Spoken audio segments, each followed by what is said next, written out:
Here we go! So welcome to the top 100 memorable cards from NBA 2K22 Myteam. Now guys, the key to this is memorable. This isn't the 100 best cards. When I did similar things last year, people reacted to it and they seemed a bit confused by the concept. It's memorable. Cards can be memorable for very different reasons. Now guys, I don't usually ask for subs and likes, but please sub and please drop a like on this video. It took me 2 days to put this together. A whole day just to put the list together. And just to touch on that, I got this list down to 180 and got stuck. So I'm certain there are cards that you will consider memorable that aren't on this list. And it's taken me another day to edit this as well. So if you are reacting to this, enjoy it. Be nice, guys. I have put a lot of effort into this video so we can have fun and go on an amazing trip down memory lane. But now's the time, guys. Let's jump into the top 100. At number 100, guys, we've got Ronnie Singh. There were celebrities in the game this year, and Ronnie 2K put himself in the game. I don't have anything else to say about that. At 99, we've got NBA 75, Pink Diamond Magic Johnson. The reason he's on this list, guys, is because he was the gatekeeper. He was one of the most rarest and expensive cards in the game this year. At 98, we've got Pink Diamond Unlimited Reward, Wilt Chamberlain. He came out on day one, guys. He was so dominant early in the year. Like, if you had this card, you had an advantage. He has to be on this list. At 97, we've got Flash Ruby Ha-Seong Jin, this 7-3 paint masher. Really one of the first paint mashing cards we got. But he was a Ruby and a couple of K. Absolute demon in modes like Limited and things like that. Again, guys, has to be on this list. At 96, we've got Base 3 Emerald Zero Gravity Alfred Sengun. We had an Emerald with base 3. How could you not put him on a top 100 list, guys, in terms of memorable cards? Maybe the best Emerald we've ever got. At 95, guys, we've got Ruby Glitch Darius Miles. Now, this card was 6'9". He had an 85 free ball, could play small forward, came out in September. Ahead of his time, guys. Absolutely ahead of his time. At 94, we've got level 40 Anthony Edwards, a Dark Matter. Now, all the level 40s are on this list. But I'm sure you'll agree with me that Anthony Edwards is the most forgettable. But because he is a level 40 and so many people did grind for that card, he will be remembered this year, so he makes the list. At 93, we've got another Zero Gravity card, which is Diamond Robert Covington. Now, this card punched above his weight in a way not many cards did this year. We had a full-on Dark Matter meta, and people were running this card at shooting guard because his defense was so elite. At 92, we've got Moments Galaxy Opal Devin Booker, and the reason he's on this list, guys, again, a lot of people got this card. It was the first time we saw that glitchy jumper that Devin Booker has. The closest thing we saw to Luka without being Luka all year. But again, a card a lot of people ran. He has to be on this list. At 91, guys, we've got Diamond Boban Marjanovic, a signature series card. He was one of the best budget centers all year. He was a diamond. He was another card that punched above his weight as he came out during the Dark Matter meta. But a lot of people ran this card, whether they're starting or off the bench. He was just a great option to have, being so cheap. So at number 90, guys, we've got Unfazed Galaxy Opal Drazen Petrovic, another base 3 demon, guys, another budget card that punched above his weight. One of the most fun cards to use all year. I had a blast running him in TTO. At 89, guys, we've got October Pink Diamond Vince Carter, and guys, this card would have been higher had people not forgotten just how good he was. He was the best scoring card for a while in this game. He had to make this list. He's at number 89, but should be higher. At number 88, we've got another budget point guard, which is Glitch Galaxy Opal D'Angelo Russell. He was a go-to card if you were on a budget for a very long time in this game. Really well-rounded point guard, was just good at everything and could hang with some of the more OP cards in the game. At 87, we've got the Exchange Reward Dark Matter Malik Sealy. Now, the Exchange event was an interesting event. Malik Sealy was one of the best cards, if not the best card we got from it. He was a free shooting guard that was really easy to get that most people were running at some point. At 86, we've got Unfazed Dark Matter Rudy Gay, and this was another incredible budget card. He was my starting shooting guard, and he cost about 30k. With that elite Rudy Gay jumper, he was an incredible choice. A no-brainer pickup for pretty much everyone who played this game. At 85, we've got one of the most underrated cards actually this whole year, which is Galaxy Opal 'Tis the Season Steph Curry. Now, he wasn't the cheapest card, but he was one of the first cards you could really go off with in this game. This card came out in December and isn't a million miles away from the Dark Matter Steph Currys that followed him. He had exactly the same SIGs. It was just so much fun to use. At 84, we've got Amethyst Domination Reward Draymond Green. One of the cards that people spend the early part of this game just grinding for. You had an advantage if you had this card. You had a power forward that could shoot.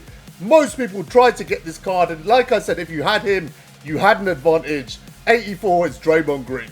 At 83, we've got another Zero Gravity reward, the third one on this list, which is Amethyst Vinny Del Negro. This guy had the Trey Escape. He was an incredible card in terms of SIGs and animations. Was definitely more overpowered than any Amethyst should be.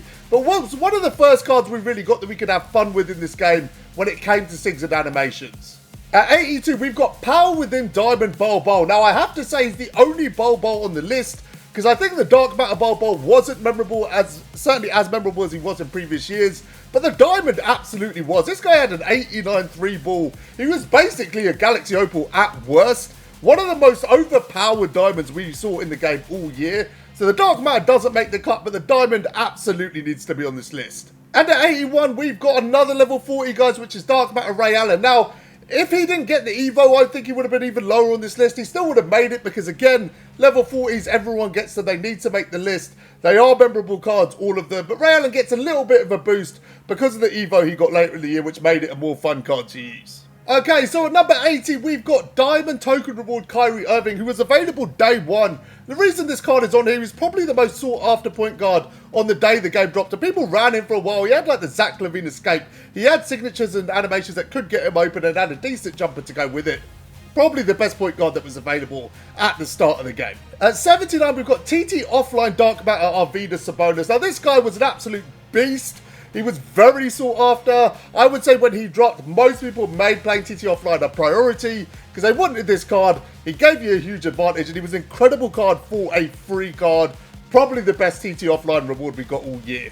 At 78, we've got Diamond Bob Sura, the Beast version. Now, he did become a pink diamond later in the year with the Evo, and that's part of the reason he's on this list. He was a really desirable budget point guard when he came out, and then he got the Evo as well, which brought him into relevance again, which just made him more and more memorable as the year went on. So Bob Sura at 78. At 77, we've got Origin Juan Hernan Gomez, a Dark Matter. He was available for the weekend event, and he's kind of memorable for two reasons. One, he was an incredible card with some incredible animations that came out for free, so a lot of people were chasing him. He's also memorable because it was a weekend that 2K decided to nerf that event so no one could get him. So he's kind of infamous, but definitely memorable. At 76, we've got the Beast Pink Diamond, Andrei Kirilenko. Now, I was going back and forth between the Diamond and the Pink Diamond, but I think actually the Pink Diamond is the one that belongs on this list.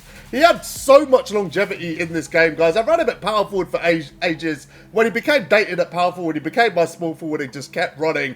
I absolutely loved this card. At 75, we see our first next card, which is Dark Matter Dyson Daniels. Largely considered one of the best budget point guards in the game for a long, long time. He was over 100k when he came out, but he was worth every penny. He had height, he had a decent jumper, he could play defense, he had length. He was just a fantastic option at point guard for a very, very long time. At 74, we got Bracket Busters Pink Diamond Danny Ferry. Now, Danny Ferry didn't hit the heights that he did in previous years, but this card definitely belongs on this list. Again, such an overpowered Pink Diamond, especially running him at small forward. This guy sat in my team for probably 2 months and was my go-to Pink Diamond in events like Limited when we had to run a Pink Diamond. At 73, we've got Clutch Time Dark Matter Mark Eaton, and the main reason he makes this list is there was still hype about Mark Eaton during one of the deadest seasons 2K's ever had, because he was just incredible for, you know, a free card in Clutch Time at the time. Clutch Time was synonymous for this throughout the year. We've got other Clutch Time RNG cards coming, but Mark Eaton made an impression during Dead Season. That says a lot about how memorable this card was. At 72, we've got NBA 75 Dark Matter Chris Mullin. We basically got a free Galaxy Opal version of this card later in the year in the Embiid spotlights, but Chris Mullin was one of the best small forwards we got all year. He had the Curry Escape, which not many cards did at the time, which made him a really desirable card and a really memorable card offensively. He was really hard to stop, particularly at the time that he dropped. And at 71, guys, we've got another next card, which is Chet Holmgren, the Dark Matter. A very divisive card. He had the Trey Escape at power forward, which is the main reason people liked him. He was obviously a 7-footer as well. He had a decent jump shot as well. He was a good card, but very divisive. I don't really understand why. I really like the card, and I think he definitely belongs on this list. It's the first time we saw Chet in a 2K game, and he's going to go on to be a big player in future 2Ks to come. Okay, so at number 70, we've got one of the best budget cards we got all year, which is Nate Thurmond. Whether you ran him at centre, most people ran him at power forward, but most people ran him. He was just such an obvious pickup for 30k, 6'11", had a decent jump, had that obscene player build. Nate Thurmond has to be on this list, guys.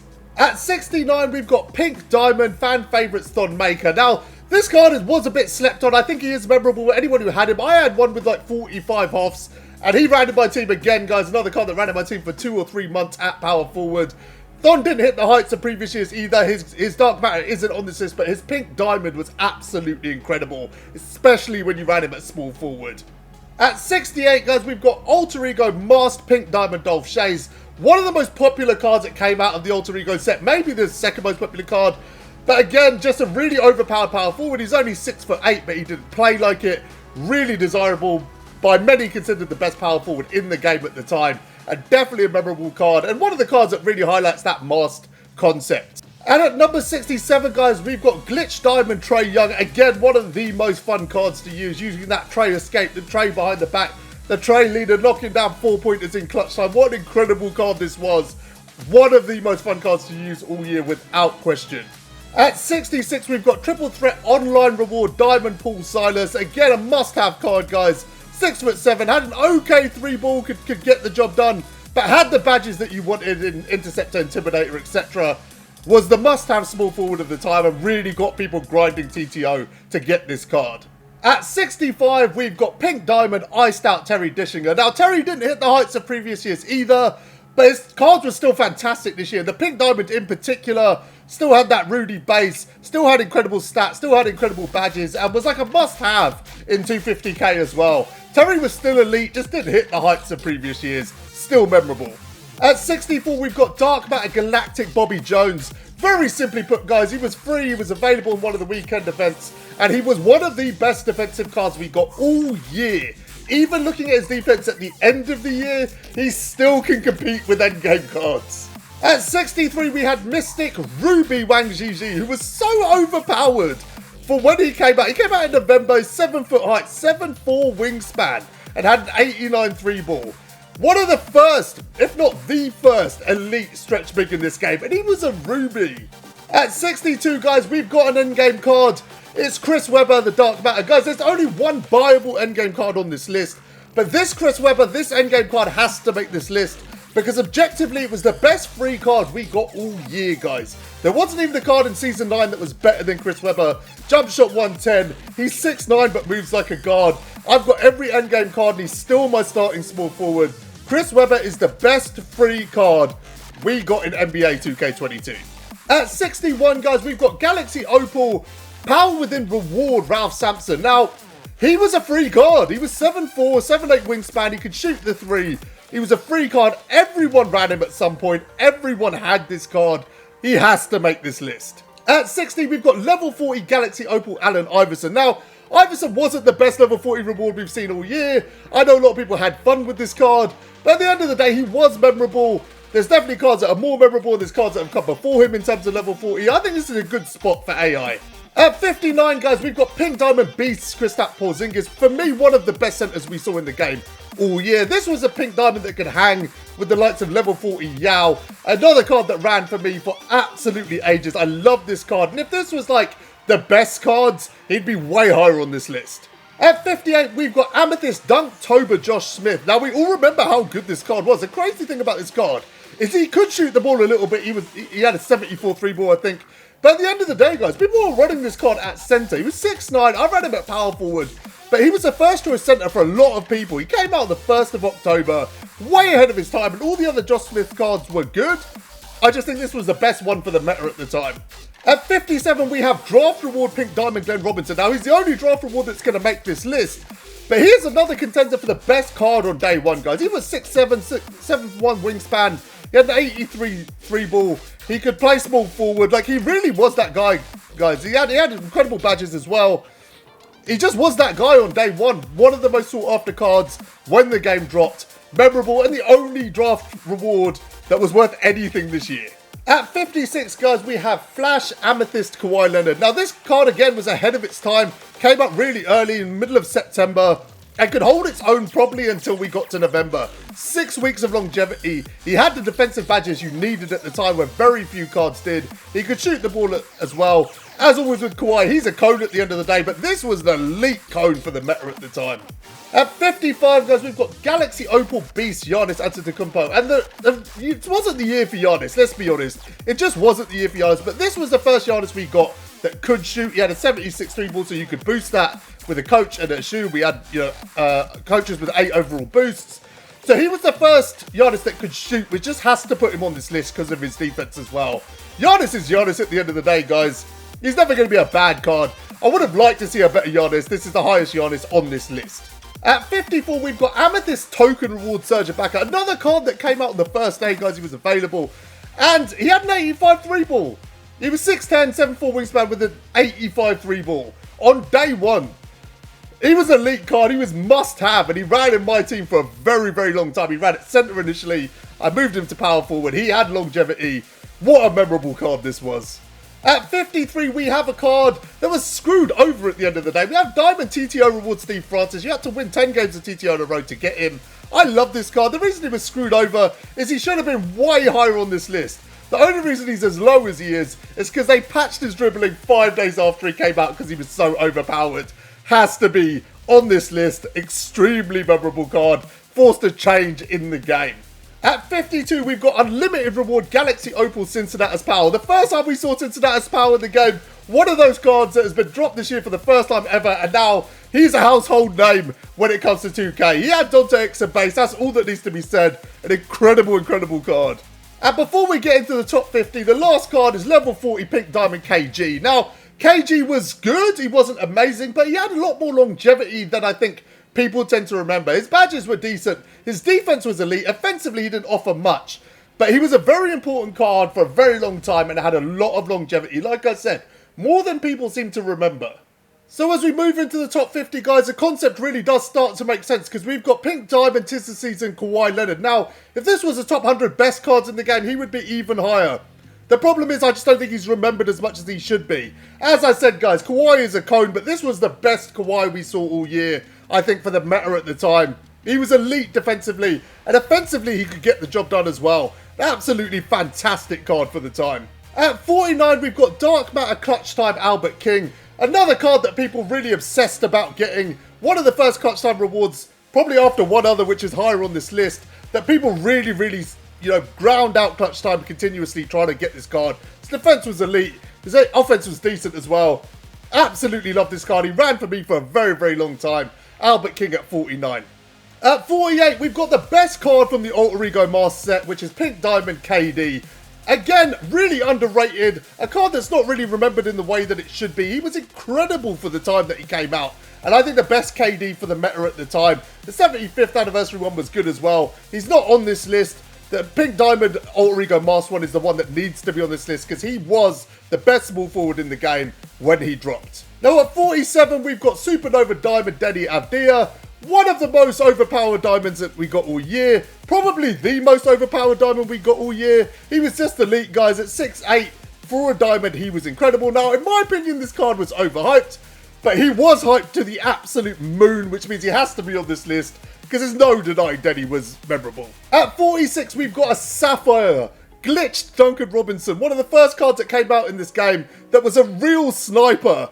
This was one of probably the first really fun card we had in the game. I remember going absolutely crazy with this card. He would hit from absolutely anywhere. And actually was the card that really told us that shooting was going to be super easy this year. At 45, we've got Galaxy Opal Powell within Cade Cunningham. Now, a first choice point guard for a very long time in this game. He was 6'8", he had good length, he had a decent jumper, just a really well-rounded point guard. And again, a card most people I think would have run at some point in the year.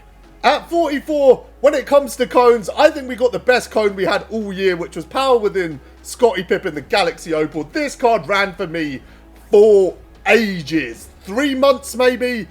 This card was so overpowered and just held its longevity for months and months and months on end. What a phenomenal, phenomenal card this was.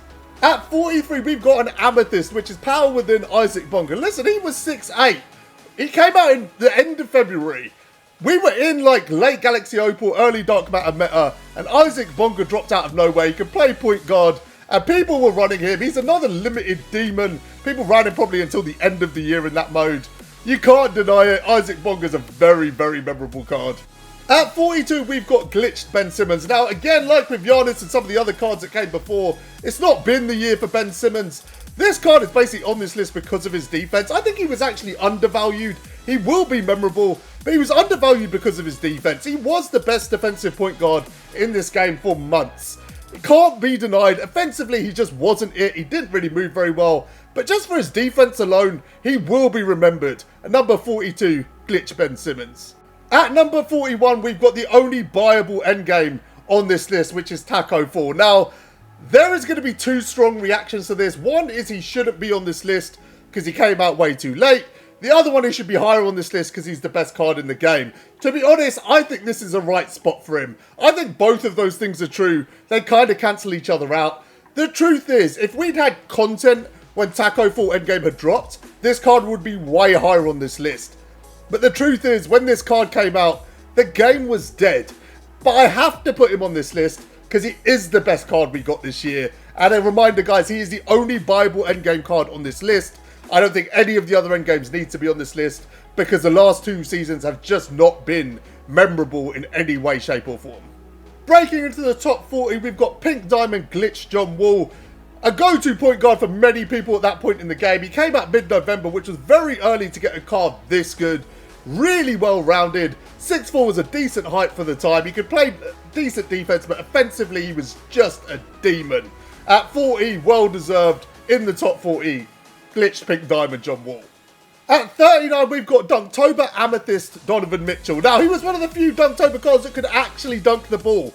And at the time that he came out, which was October the 1st, he was so much fun to use. Offensively, he was just a juggernaut in this game. Some of my most fun moments this whole year were using this card when he came out. And considering there was pink diamonds in the game that were really overpowered, people still chose to run Donovan because of his offense. At number 38, we've got level 40 Dark Matter Josh Giddey. Now, Josh Giddey was one of the better level 40s this year. In fact, I think he's third. There's two other level 40s ahead of him on this list, but they are right at the top. But Josh was underrated as a card. I ran him for quite a while, whether he started and then he moved to the bench. He had a decent jumper. He obviously got the Evo later in the year, which made him usable again and kept him relevant. Definitely a memorable card, guys. Number 38, Josh Giddey. At 37, we've got Galaxy Opal Level Up Thurl Bailey. And in a lot of ways, Thurl Bailey was a card that maybe we wanted Giannis to be. He was certainly an affordable version of Giannis. That jumper was slightly awkward, but very green. But his defense and his player build just made him a must-have in pretty much everyone's lineup. Definitely a memorable card. Thurl Bailey at number 37. At 36, we've got the Playoff Reward free Galaxy Opal Jason Tatum. Now, this was a card, again, that just had a huge amount of longevity, which puts him on this list. Again, a lot of people had the card, and he's very overpowered for the time that he came out and just held his relevancy for a couple of months. I think 36 is a great spot for this Jason Tatum. So at 35, we've got David Robinson, power within Galaxy Opal. Now, he's not the last David Robinson on this list, but I think both of them need to make it. This D-Rob, again, it's just longevity, guys. He ran as centre for me for a very, very long time. Then when I couldn't use him at centre anymore, he moved to power forward and just kept running. This card was elite, one of the best stretch bigs we saw all year. And again, guys, just a huge amount of longevity with Galaxy Opal D-Rob. So at 34, we've got another RNG clutch time reward, which is Galaxy Opal Reggie Lewis. Another card that stayed in my team, guys, for a couple of months. I remember running Reggie at the 2, Scotty at the 3, and my win ratio just went through the roof. Again, just a highly sought after card. People were grinding clutch time non-stop to try and get this card. Absolutely memorable. So at 33, believe it or not, guys, we've got a Sapphire and Mystic Jonathan Isaac. Now, Jonathan Isaac is exactly what you expect most Jonathan Isaac cards to be, but he's a Sapphire. He's 6'11", 7'2". For some reason, they gave him an 84 three-point shot. He came out in like late November. We were in full like end of Pink Diamond meta, and people were running him as their starting small forward or power forward. And he had held the whole year really with longevity in modes like limited. Absolutely deserved on this list. 33, Sapphire Jonathan Isaac. At number 32, we've got Diamond Flash Penny Hardaway. Listen, he was a 6'7" point guard that came out in November. He was the must-have point guard of that era in this game. He had a decent jumper, he could play decent defense, but really it was the height that put him in that spot. Penny at 32, absolutely valid. At 31, we've got another Season 8 card. And guys, like I said, Season 8, Season 9, so hard to stand out as a card. But Ralph Sampson, the Dark Matter, has to go in this list. And he has to go high on this list because, again, he stood out at a point where the game was irrelevant. And Ralph Sampson, which was 8 to 10k, has ended the year as a top 5 power forward in the game. It's hard to argue this statement. Ralph Sampson is the best budget card we got all year. At number 30, we've got Pink Diamond NBA 75 Kobe Bryant. Kobe had the Kobe size up, he had the Kobe escape, he had the Kobe jumper. He was the best primary ball handler in the game when he came out. Again, guys, when it comes to fun, he's near the top of that list in terms of cards to use this year. At number 30, Pink Diamond Kobe. At number 29, we've got another RNG Clutch Time reward, Pink Diamond Michael Redd. He was the first Clutch Time reward we really went crazy for. The whole mode became about getting Michael Redd from the Clutch Time wheel. It's all anyone did, and the card was absolutely phenomenal, overpowered for the time that it came out. At 28, guys, we've got another endgame card, but he wasn't an endgame card when he dropped. He wasn't invincible. It's Dark Matter, invincible / endgame Dirk Nowitzki. Now, he was the collector reward. A lot of people dedicated the whole year towards getting this card. He was one of the first endgames that dropped, especially when they upgraded him. But it was a collector level reward that was actually elite, which we haven't seen for a few years. So for that reason alone, Dirk goes at 28. At 27, we've got Glitch Diamond Isaiah Thomas. This card had an 82 3 ball, 95 driving dunk. He was the point guard of choice at the time. I think this is a card that pretty much everyone ran. I feel fairly confident in saying that at some point every single person ran this card because he came out at the beginning of October and he was so far and beyond any other point guard we had in the game at the time. He has to be a top 30 card. At 26, we've got Dark Matter Metamorphosis Zion Williamson. Now this card basically evoed into getting base 3. I think this card took everyone by surprise. We didn't expect it. We suddenly had a 6-7 card at small forward that was a Dark Matter with base 3. He was by far the most overpowered card in the game that was buyable at the time. Zion deserves a spot on the list. So at 25, guys, this is going to surprise some people, but again, I just want to keep reminding you of the concept of this video. It's Invincible Joel Embiid, the Dark Matter, who was a Return of Heroes Spotlight reward. I don't know if they're spotlights or not, but basically for completing those challenges. He was memorable for a lot of reasons. One, because it was some of the best content we got this year, and he was the headliner for it, so people remember him for that. But more so because he was so disappointing. He was probably the most disappointing card we got all year. So much so that it's put him in the top 25. At 24, we've got Dark Matter Invincible Michael Jordan. Now, some of you might already be screaming at the screen, take a breath. He's not the last Michael Jordan on this list. The other Michael Jordan was obviously way more memorable, but this one still was, in a lot of people's opinion, he's ended the year as the best defensive card. So he has to be on this list. I don't think he's even close to being as memorable as the other Michael Jordan, which is why he's lower on this list. At 23, we've got Diamond D Rose, the Flash version. And again, guys, he was an early point guard we got with some cracked dribbling sigs. When it comes to the fun factor, D Rose was through the roof. He is a memorable card. He's probably the 1 point guard early in the game that I remember the most. 23 is a great spot for D Rose.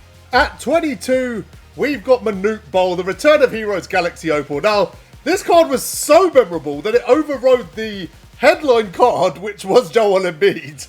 And it really became about him. He kind of indirectly became the reward for these challenges. And it was about that Sapphire versus Invincibles game, which was also a lot of fun. But he ended the year as the tallest center in the game, the tallest card in the game. People wanted an endgame version of this card. No doubt he was memorable. At 21, we've got Pink Diamond NBA 75 David Robinson. Definitely a contender for one of the cards I ran for the longest this year. He was the first elite stretch 5 we really saw in this game. And like I said, guys, his longevity was just through the roof. I think I ended up replacing him with the Galaxy Opal Power Within version. That's how long he ran for me. This card was absolutely incredible. And at number 20, guys, we've got our first meme card, which is Diamond Dunktober Nikola Jokic. Now, I've been very strict with this, because I think there was a lot of forced memes this year, like OJ Mayo isn't on the list. I think it was a completely forced meme. This one happened quite organically. It was funny at the time, and because the meme happened so organically and so many people got involved in it, and it was really the first one, there's no denying, guys, that Diamond Dunktober Nikola Jokic is going to be one of the most memorable cards of the year. He's top 20, guys. At number 19, we've got Clutch Time Dark Matter Fernando Martin. Now, this card stopped everyone doing everything else. It was so overpowered that the Unlimited was easy and Clutch Time was a living hell when this card dropped. No one was playing any other mode other than Clutch Time. So much so that I thought SBMM had been added, but actually it turned out just all the sweats were on this mode. That's how badly people wanted this card. He was incredible, guys. Number 19, Fernando Martin. At number 18, we've got out of position Ruby Arvidas Sabonis. Now, you can put him higher on this list if you want to. I wouldn't mind if you wanted to. You could do that. But at the end of the day, guys, he ran for a while. People were actually running him in their main squads, even though he was a Ruby, and even though we had a really high tier meta at the time. He could run center and point guard, both very effectively. He was the most overpowered Ruby, apart from one, I would say. But in terms of time he came out, he could just hang, and he shouldn't have been able to, considering he was a Ruby. At number 17, we've got Invincible Dark Matter Luka Doncic. Now, there is another Luka on this list, guys. Similar situation to MJ. But in a lot of people's opinion, Invincible Luka has ended the year as the best point guard in the game. So again, we got to put him on this list, and we got to put him high on this list.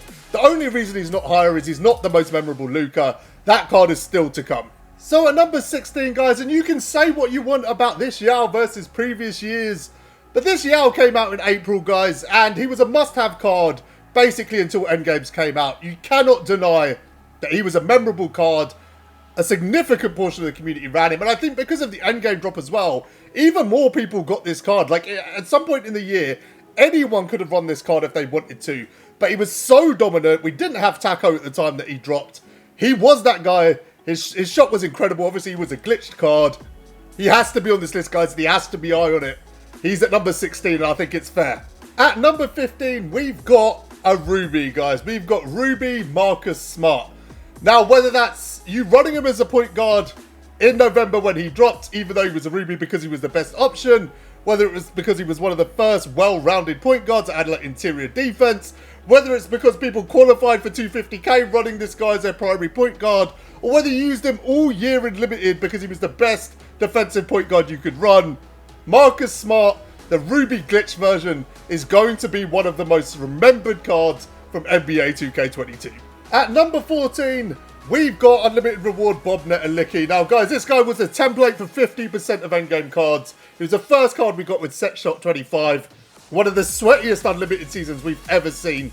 And when it comes to longevity, again, guys, Bob Netalicki you can run today. This card was absolutely incredible, but not the highest Unlimited Reward on this list. At number 13, we've got another Unlimited Reward, but it was for winning 5 games. It was Amethyst Glitched James Harden. Now, again, guys, when it comes to the fun factor, James Harden is right at the top of that list.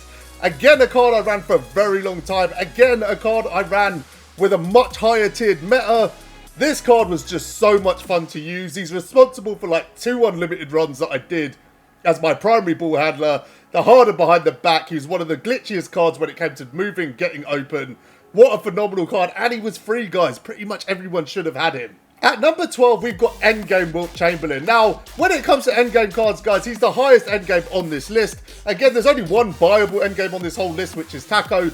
But there's no denying Wilt will be remembered. He was really the first endgame card that we got. The hype surrounding that drop was absolutely through the roof, to the point where you could put him higher. I think endgames have aged so badly that we forget how hyped this card was at the time. I think it might be the most hyped moment of the year when Endgame Wilt dropped. At number 11, I've got Zero Gravity Dark Matter RJ, the free card that was a reward for the whole Zero Gravity event. The Zero Gravity event was the best event they ran this year, without question. Daily content for 30 days from 2K. We've never seen it before. Hopefully we see it again. And the reward was absolutely incredible. Again, RJ, most people's primary ball handler when he dropped. A player people ran for 2-3 months afterwards. He is that guy, one of the best cards we've got this year, and definitely one of the most memorable cards, especially when you consider the event that he came out of. At number 10, we've got Pink Diamond TTO reward Kazi Russell. Again, that base 3 jumper is undeniable, guys.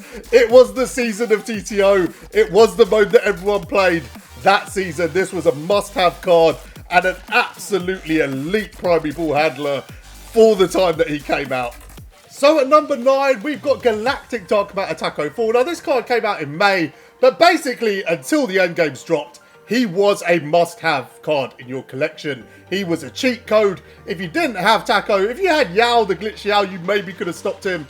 But Taco was so dominant, guys, for so long. Like the last kind of 2 months of the game that were really relevant, Taco was a must-have card. He's got to be in the top 10, guys. He's at number 9. At number 8, guys, we've got another contender for that longevity award. It's level 40 Pink Diamond Carmelo Anthony. This card had every shooting badge in the game. He had 6 of them on Hall of Fame. He had a 93 3-ball, and he was available in Season 1. People were still running this card coming up to Christmas.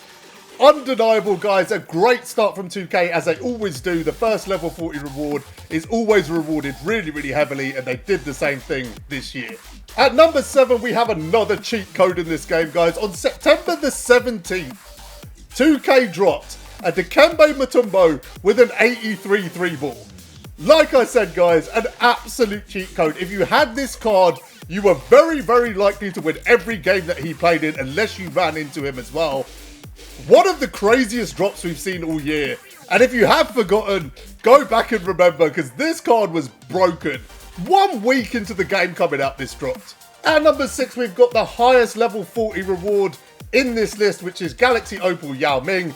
This card came out in January, and again, he was just a cheat code, guys. If you did not have him, you were at a disadvantage. He defined the paint mashing era of this game, which is a huge game defining part of this game, which is paint mashing. Yao Ming, the highest level 40 reward on this list. I don't think anyone's going to forget this card. Breaking into the top 5, guys, we have another card that's in that longevity award category. We have NBA 75th lock-in Cedric Maxwell, the Dark Matter. He had 60 badges. He's a 6'8 shooting guard. He had base 3. The only reason this card isn't higher on this list, because he could be in the top 3 very easily, is not enough people had him.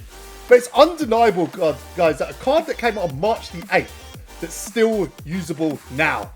It's insane how good this card was. Definitely top 5. At number 4, we've got Diamond Glitched Klay Thompson. Now, again, the top 5 cards is all about longevity. This guy, the glitch on this card was his dribbling. He had the Trae Young behind the back. He had the Kobe size up. We had 3 months probably of relevancy with this card, with 2 months of it, with him being the most overpowered diamond in the game. He came out the same day Pink Diamond D-Rob did. He came out in the same set, but had more longevity than one of the best centers in this game. Because dribbling was so hard to find, because good dribble animations were so hard to find, this Klay was just so important for so long in this game. And when it came to the fun factor, he might be at the top, guys. Now, cracking into the top 3, we've got Pink Diamond, Unlimited Reward, Gary Payton. Let's talk about this. He's a 6'4" point guard that came out on October the 22nd. He had 7 Hall of Fame badges, all of them on defense, including Clamps, Menace, Pickpocket, on October the 22nd, guys. This guy ran in my squad for 3 months. He may be the card that ran in my squad longer than anyone else this year. And let me really caption this for you. He was the first Unlimited Reward I got this year. That season, many people played Unlimited for the only time this season because it was such a must-have card because of his defense. And he was so overpowered that I'm okay at this game. And I went on to complete Showdown pretty easily because he was so dominant, guys. Once you had him, it was hard to lose a game. Gary Payton, easily one of the most memorable cards this year. Definitely deserves to be in the top 3. And at number 2, we've got out of position Michael Jordan. I think you knew what the top 2 were going to be. I'm wondering if you knew which way round they were going to be. If you want to put Jordan at number 1 because of the current gen situation, I'm totally fine with that. He was the most fun card to use this year. He came out in March, guys. By June, he was still considered by many as one of the top point guards in this game, one of the best cards in this game. If not one, number 2. A lot of people still had him at number 1. He had the Trae escape. He had the Pippin behind the back. That uncontestable MJ jumper. He was just incredible and without question, one of the game-defining cards in NBA 2K22. And at number 1, no surprises here, we've got Power Within Luka Doncic. You can put the Signature Series ones in here if you want as well. The most broken card we've ever seen in 2K. on next gen specifically. And this is why I'm saying, if you want to flip 1 and 2, that's totally cool. If you play on current gen, you're not going to agree with this. But because of the levels of just complete brokenness that Luka was on next gen, he might go down as one of the most memorable cards in the history of my team, if not the most memorable card in the history of my team. There's no two ways about it. People spent the year taking bad shots with this guy with everything going in. You couldn't stop him. You couldn't contest him. He was wide open for the whole time that he dropped. Completely broken, guys, on a whole other level. And I think he will be remembered more than MJ will at the end of the day, just because of how broken he was.